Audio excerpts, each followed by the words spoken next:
Whether you drive for Uber, deliver groceries for Instacart, run errands for TaskRabbit, or rent accommodation from Airbnb, the rise of casual employment threatens to overturn the full-time employment sector on its head. It's estimated 18 million US workers now earn a significant portion of their income outside traditional employment, and that a further 12.5 million took home part-time independent work and money as well. Arthur Goldstuck, Managing Director of Worldwide Worx, who's co-authored the book Tech Savvy Parenting with Nikki Bush, tells us about what they call the gig economy, part-time job economy, trade unions. Zwelithini Mavavi is sitting in his chair at home watching us this evening with palpitations because the gig economy is the worst thing for a trade unionist. Good evening, Bruce. It could well be, but then again, you could say entrepreneurialism is the worst thing for trade unions, because this is exactly the way many of us have operated for many years, and in fact for generations. Handymen on the one end of the scale and consultants on the other end of the scale have always been part of what they're calling the gig economy. You supply a service that meets a need or a demand, and provided there's demand, you have work. If there's no demand for what you do, you change what you do to provide a service that people do require. Precisely, or else you have to build a reputation for doing that particular job particularly well, so that more and more people will come to you, so that you have a regular stream of business. And that's simply called doing what you do well and consistently and for a long period, and suddenly it's like having a job. In fact, it is having a job. Except you're self-employed. Exactly, exactly. Now, what's amazing about it is that the way it's always worked, you move to a new town, you move to a new suburb, you speak to somebody you trust who's quite demanding, you say, have you got a good plumber? Have you got a good electrician? Do you have a useful handyman? And invariably, you get a couple of lemons in the process, but you develop your own little black book of experts. But that's quite cumbersome, isn't it? It is, and that's exactly what the so-called gig economy fixes up, or the on-demand economy. I think that's a much better on-demand economy is really good, yes. That really explains it, because what technology now allows for is for all of this to be automated and to be put on a platform where people can not just offer their services or find services, but they can also be rated. So you can see who has the highest ratings, who is best regarded by the customers and by their peers as well. So it's yellow pages with a like or dislike button. That's almost exactly what it is, or with a rating button on it. But one of the great things with Uber that I think very few Uber users actually know is that the Uber riders also, or at least the Uber drivers, also rate their customers. Can you find your own Uber rating? What drivers you can't find it yourself. You can ask a driver. If you establish a good rapport with the driver, he'll tell you what your rating is. Do you already want to know? I once had a driver I said to him, that was a great ride. That's definitely a 5. And he said, well, you're a 4.8. You could do better. as a passenger. Yeah. But that's it. And what's wonderful about it is that it gives the Uber driver a choice as well as to whether or not they want to pick up the customer. They see a request from Arthur coming up. Oh, he's a 4.8. He might even give a tip. I'll definitely take that call, or maybe I'll just ignore it. No thanks, I won't accept this ride, because they're not obliged to, because they're in the gig economy. No boss leaning over their shoulder saying, you will go and take that ride from the drunken, slanderous slouch who's going to sit and be sick in the back of your car. That's the beauty of it, except Uber is perhaps a bit of a poor example, because in many cases the Uber cars are actually owned by somebody else. Fair enough, but it is part of a gig economy, though, to an extent where there is power in the hands of both parties. You can choose not to take a job, certainly.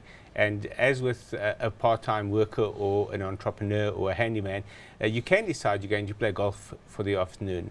How many gig workers really do that? I mean, you've been doing this gig economy thing for a long time. I've watched you, and I've watched a couple of others in the gig economy space and have tried my hand at it as well. You never say no to anything unless there's an overt clash. I probably work harder than anybody else, but the beauty of it is if I'm going to be traveling, for example, then I can say no, and I can feel I'm not actually letting anyone down. Does it still hurt? It does. It still does. In fact, right now I've got travel plans where I've had to turn down a few speaking engagements, and that did hurt because that's the kind of work I really like to do. I'm going on holiday. It's going to cost me 20,000 Rand. I'm missing out on 40,000 Rands worth of revenue. This holiday costs 60 grand. It's exactly that. And it's that's the problem with this. Right. But what you're also seeing now is a wide range of different kinds of platforms for different kinds of, let's say, bit or gig or on-demand work. No, Amazon itself, in fact, has created a platform for part-time But this is work. the future, surely. It is a case of everybody wants more flexibility in their lives. No, people like less and less in the 21st century be tied to an office and a desk, where there are companies still, believe it or not, that have people signing in and out at the end of the day. And if they pop out for a wee or pop out for a cigarette or pop out for a meeting, they're signing in and out and doing all of this sort of stuff. We want to get off the shackles. Yeah, it's probably in the interests of big businesses to understand this as well. The last time I worked for a boss and vowed never to again was when they did exactly that. They based my performance on not how much revenue I brought into the business, but how much time I spent sitting at the seat where they could see me. I thought that's crazy. That's no way that a 21st century business should work. And that's in fact when I started Worldwide Worx. But what you're going to see more and more is people who have the ability and the initiative to do that are going to pursue those kind of opportunities. But a high proportion of people don't really have that initiative or desire. They don't have the appetite for it. They want to be employed. They want to be looked after. In an environment like South Africa, where we've seen the massive union opposition to labour brokers, is this not fall into that sort of labour broking category? It's independent, it's of your own free will, you choose it. But we've seen the response from the taxi industry, for example, just outside the Gautrain station, just outside here, where taxi drivers will happily spend their hours parked in a street doing nothing, waiting for their turn in a queue to take somebody for a 50 or 100 buck ride, resent the fact that there are people who are working constantly. Right. Well, there's also a case of those taxi drivers are employed by somebody. The taxi company that allowed their drivers to do that, and I actually witnessed them doing it, should actually be in court right now. Their bosses should be in court facing the music. They should have their license taken away to operate. Yeah. For sure. So that unwillingness to allow a new kind of competition to come into the workplace is something we are going to see in that environment as well. We're probably going to see Gosatu and the likes going heavily against that kind of gig economy. There's very little they can do about it if it's not visible, though. Yeah. And why there was action against the Uber drivers was because it is so visible. Of course, many found ways around it. And hats off to them. I think that we should encourage ways around these kind of limitations. But having said that, it's very clear that there's a big chunk of the old economy that is going to continue wanting to function in a 20th century style. There's a marvellous young woman called Aisha Pandor who has created an app, Uber-style app for domestic workers, paying 3 times the basic, the minimum wage to workers. She and her fiancé, I think, went on holiday to Cape Town, couldn't find domestic help at short notice, saw the problem and have created a solution. Now that's going to be globally saleable as well. There are wonderful business opportunities for people who spot the problem and fix it. In fact, there's almost something exactly like that in California. That's where most of these ideas start. It's not like this, but it's basically a house cleaning service where people volunteer their time. If they want to make some extra money and they have time on their hands, they go onto the app and see what jobs are available. People who want their houses cleaned, because very few people have full-time domestic employees. Yeah. So they will book one of these people who's available to come and clean the house for them. So a very similar kind of idea, just in what we perceive as a more westernized economy.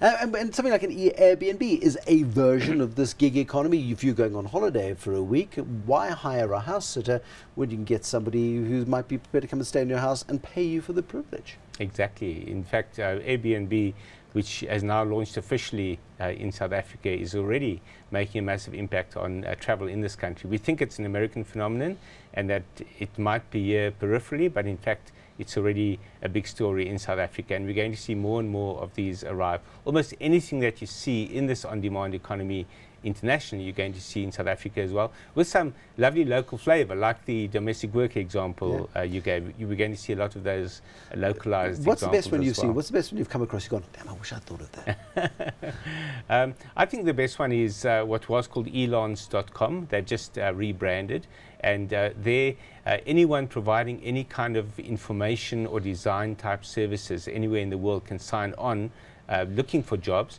I, as someone running an online magazine, for example, wanted a new logo for my site, and I went onto the service, gave the specs. They asked you to give a price range. I said I had no idea. I'd been quoted something like 5,000 Rand which for a little logo I thought is okay, but I'm sure I can do better. So I gave a range of $50 to $500 to see what would come up.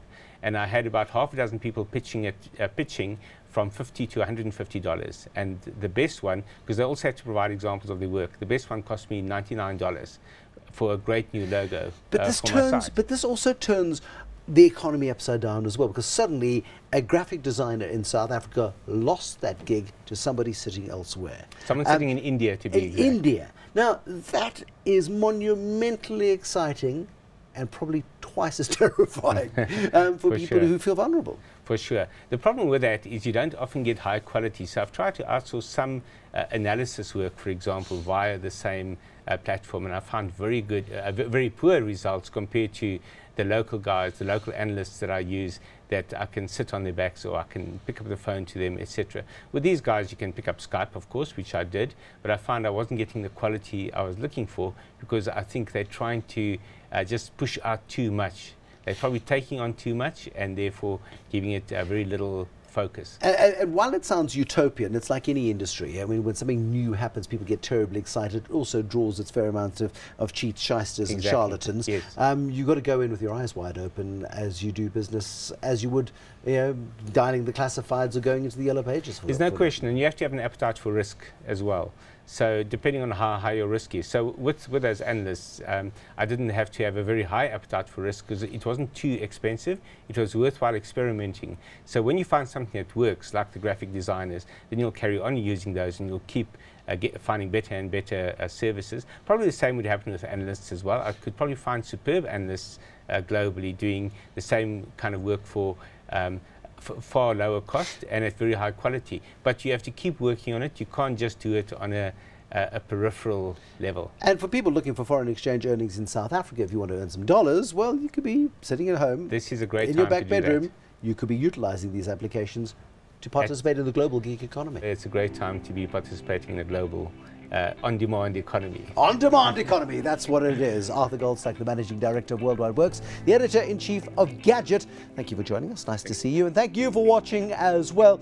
Lots of money-making ideas tomorrow. Go and have a look at some apps and see whether or not you can make some money anytime either side of 9 and 9:15 in the evening. Till next time, good night.